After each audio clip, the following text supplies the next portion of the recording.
வாஸ்துபடி உங்கள் வீடு தெற்கு பார்த்ததா?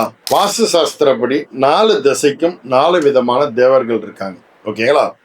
செல்வத்தையும் செல்வாக்கியும் அதிகரிக்கக்கூடிய திசை வடக்கு திசை.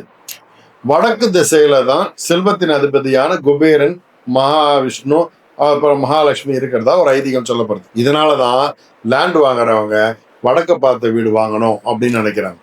அதே போல பாத்தீங்கன்னா தெற்கு திசையில பார்க்கக்கூடிய இடம் ரொம்ப சிறப்பான இடம். தெற்கு திசை பலருக்கு பலவிதமான நன்மைகளை கொடுக்கும். ஆனா இது நிறைய பேருக்கு தெரியறதுல பயப்படுறாங்க.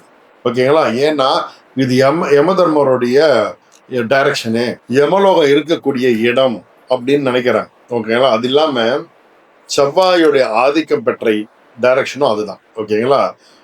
தெற்கு இந்த இடம் அப்படின்றது சாதாரண இடம் கிடையாது. யம தர்மனின் ஆசி கிடைக்கக்கூடிய இடம். இதுல ஒரு ரகசியம் இருக்கு பாத்துங்க. பயங்கர வியாதியில அவஸ்தப்படுறவங்க, தீராத வியாதி நோய் இருக்கு, ஆரோக்கியமே சுத்தமான இல்லை, அப்பப்போ உடம்பு சரியில்லை, அப்படி இருக்கிறவங்க தெற்கு பார்த்து வீட்டுல இருந்தால் வியாதி குணமாகும். இது ஒரு மிகப்பெரிய ரகசியம். நீண்ட ஆயுள் ஆரோக்கியம் பெருகணும்னா தெற்கு பார்த்த டைரக்ஷன் சிறப்பு. இந்த பாதுகாப்பு தெற்கு பார்த்த வீட்டுல இருக்கிறவங்களுக்கு கண்டிப்பா கிடைக்கும். எதிரிகள் தொல்லை இருக்காது.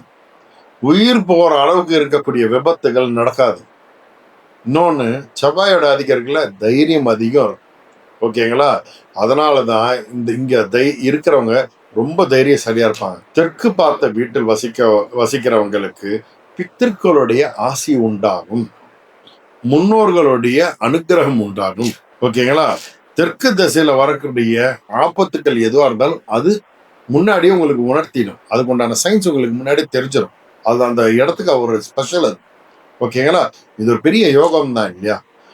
புகழ், அதிகாரம், ஓகேங்களா, இது எல்லாமே கிடைக்கும். வாஸ்து புருஷ மண்டல படி பார்த்தீங்கன்னா தெற்கு திசை என்றது யமனுக்கு உரியது மட்டுமல்ல, அது ஒருவரின் சமூக அந்தஸ்து, புகழையும் தீர்மானிக்கக்கூடிய இடமும் ஆகும். இதனால நோட் பண்ணிக்க. ஓகேங்களா? சரியான வாஸ்து அமைப்பு படி தெற்கு பார்த்து வீட்டுல இருந்தா அந்த வீட்டுல இருக்கிறவங்களுக்கு நல்ல பதவி, ஆயுள், ஆரோக்கியம், சௌபாக்கியம், எல்லாமே கௌரவம், இது எல்லாமே கிடைக்கும். இந்த அரசியல்வாதிங்க, இந்த பொது வாழ்க்கையில இருக்கிறவங்க, இவங்க எல்லாருக்கும் இது ஒரு சொல்லப்போன ஒரு பவர் ஹவுஸ் இந்த இடம் அப்படின்னு வச்சுக்கோங்க. அவ்வளோ ஒரு சிறப்பு. ஓகேங்களா?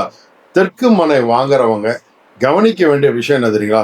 நீங்க தெற்கு பார்த்த வீட்டு மனை வாங்க போறீங்க அப்படின்னா சில வாஸ்து விஷயங்களை மட்டும் பார்த்துக்கணும். ஓகேங்களா? தெற்கு பார்த்த மனையில தெற்கு மூலை, அப்படி பார்த்தா தெற்கு டைரக்ஷனோட மூலை இருக்குல்ல, அது வடகிழக்கு மூலையை விட கொஞ்சம் ஹைட்டா இருக்கிற மாதிரி பார்த்துக்கணும். ஓகேங்களா? இது மெயினா கட்டும்போது நீங்க பார்க்க வேண்டிய விஷயம். ஏன்னா அப்படி வச்சா பெரிய அதிர்ஷ்டத்தை கொடுக்கும். வாஸ்து இது முக்கியமான விஷயம். அதே போல இந்த செப்டிக் டேங்க் வைக்கிறோம் இல்லையா, அது வைக்கும்போது அது வைக்கக்கூடிய இடம் இந்த தென்மேற்கு அப்படின்னா தென்கிழக்கு பகுதியில வராம பார்த்துக்க வேண்டியதும் அவசியம். ஓகேங்களா? அப்படி ஒரு வேலை ஏற்கனவே வாங்குற இடத்துல அது போல இருந்தது அப்படின்னா என்ன ஆகும்னா வீட்டில் இருக்கிறவங்க பெண்களுக்கு கர்ப்பப்பை பாதிப்புகள் வரும். அதனால இப்ப அதுக்கெல்லாம் நிறைய வழி வந்துருச்சு. சின்னதாக இந்த பயோசெப்டி டேங்க்லாம் வந்துருச்சு. அதெல்லாம் போட்டு ஆல்டர்னேட் பண்ணிக்கலாம். ஓகேங்களா?